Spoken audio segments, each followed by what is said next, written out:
NBC's Brian Williams has been placed on leave.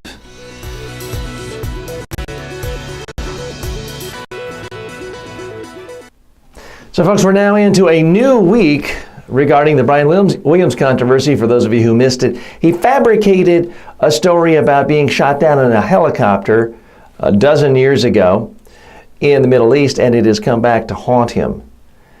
And there are many clamoring for his firing. Now, what happened on Friday, or I guess it was Saturday, he was placed on leave. It's indefinite. It's frankly a bit fuzzy. Now, here's why this is bad news for Brian Williams. The big advantage most media celebrities, TV personalities have when a crisis hits is that they're still in the media every day. They can essentially drown out negative coverage. I've seen this time after time. Look at Dr. Oz.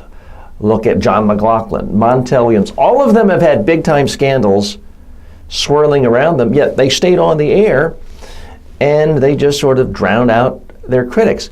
Well, now that Brian Williams is off the air, he's also canceling, whether it was his idea or he was being forced to, cancel his appearances on David Letterman.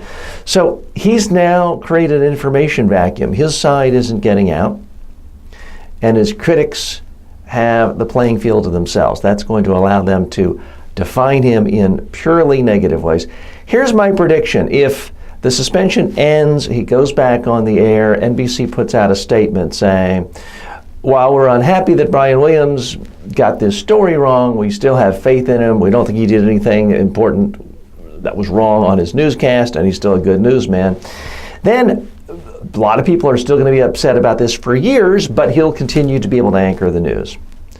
But if this suspension goes on for 2 weeks, what's going to happen is the critics, those anti-Brian Williams and anti-network news itself, will get stronger and stronger and stronger. The drumbeat will grow.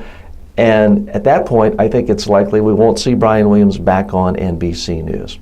So why am I talking about this? Why are people concerned about it? Let's face it, most people don't watch network news. I don't watch network news anymore. Back from the heyday when a third of the country watched it every night, now it's down to 9 million out of 315 million people. So yeah, that's bigger than cable. It still does have some cachet, but nothing of what I've said is because I'm a Brian Williams fan or an NBC News fan.